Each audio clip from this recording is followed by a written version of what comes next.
Once upon a time, there lived a good king and his queen. The people loved them, and their lives would have been very happy if only they had had a child. Years went by, and then, one spring, when they thought all hope was gone, the queen gave birth to a baby girl. The whole kingdom rejoiced, as the young princess was such a lovely baby. They called her Aurora. Everyone was excitedly preparing for the christening of the new baby princess. Anyone who was important in the land had been invited to the christening, including all the good fairies. And everyone else in the kingdom was to have a day of work and a great big feast with cakes and jellies.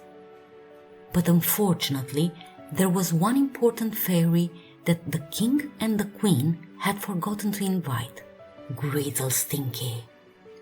Well, Grizzlestinky was a scary fairy who lived up in the mountains.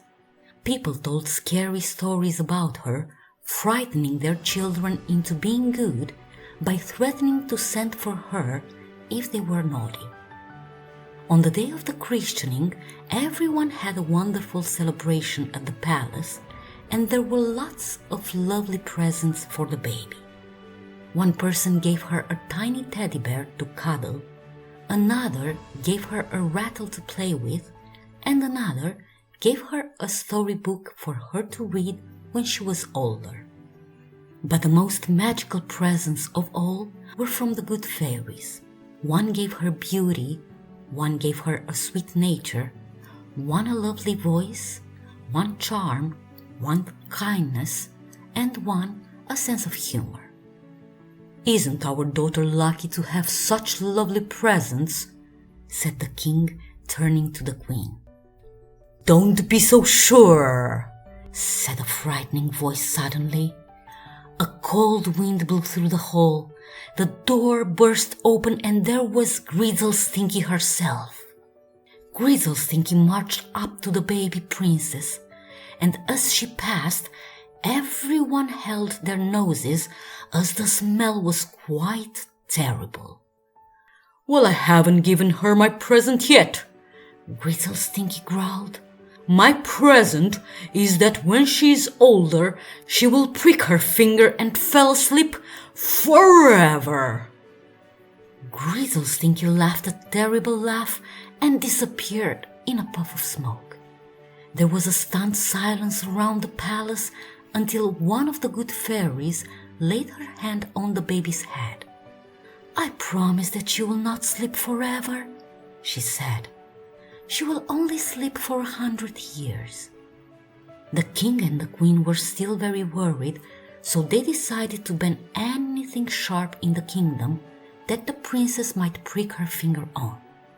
Years went by, and as Aurora got older, the people almost forgot the curse that was upon her.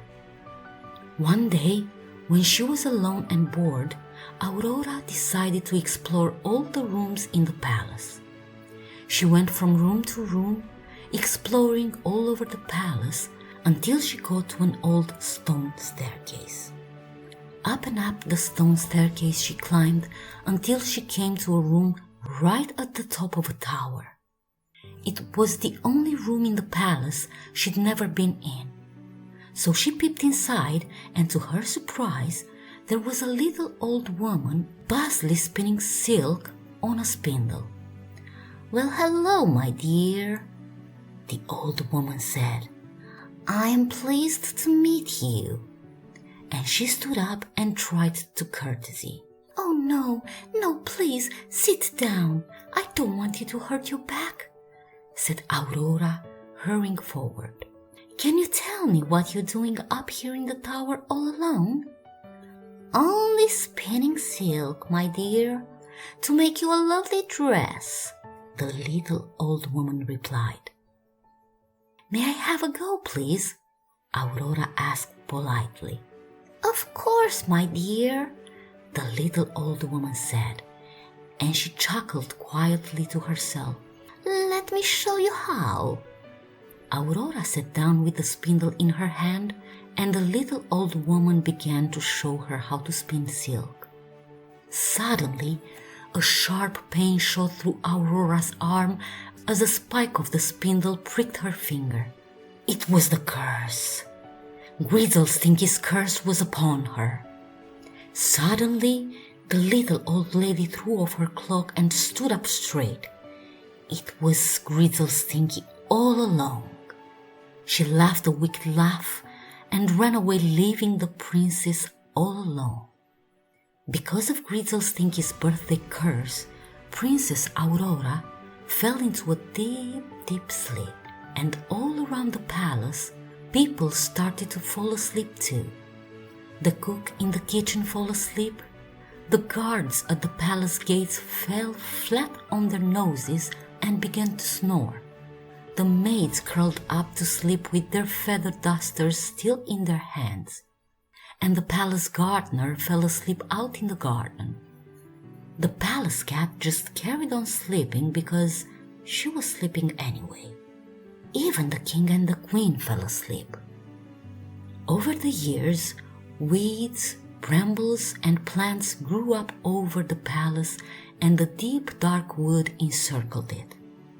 Everyone was asleep, even the gardener, so there was no one to cut them down. As the palace disappeared behind the woods, the people outside began to forget it had ever been there. One spring day, a handsome young prince was riding his horse in the woods around the forgotten palace. He had heard the tale of a beautiful sleeping princess and the terrible birthday curse. The wood was so thick that the prince had to get off his horse and walk. He even had to hack through the dense undergrowth with his sword.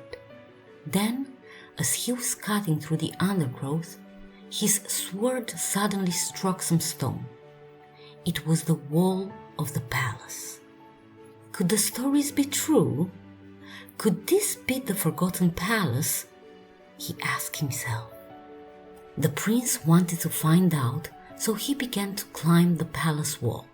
When he reached the top, he couldn't believe his eyes. There, before him, lay the palace asleep. The guards still snoring, the maids and the cook sleeping peacefully, and the gardener still asleep in the overgrown garden. And the cat was still curled up asleep, of course.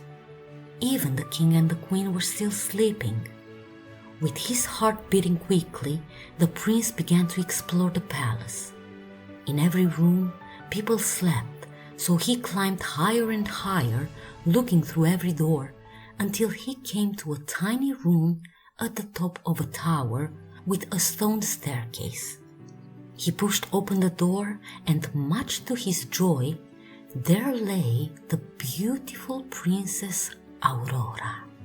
The handsome prince leaned down and kissed her. At that moment, she woke up, and the whole palace woke up with her, yawning and stretching and wondering how long they'd been asleep. The cook woke up in his kitchen, the maids woke up still holding their feather dusters, and the gardener woke up out in the garden, and of course the king and the queen woke up on their thrones. But the cat stayed asleep. Well, she loved to sleep. The king and the queen were so grateful to the prince for waking up their daughter and everyone else in the palace that they let him live in the palace with them. They were overjoyed, and everyone lived happily ever after. If you enjoyed the story, don't forget to like and subscribe.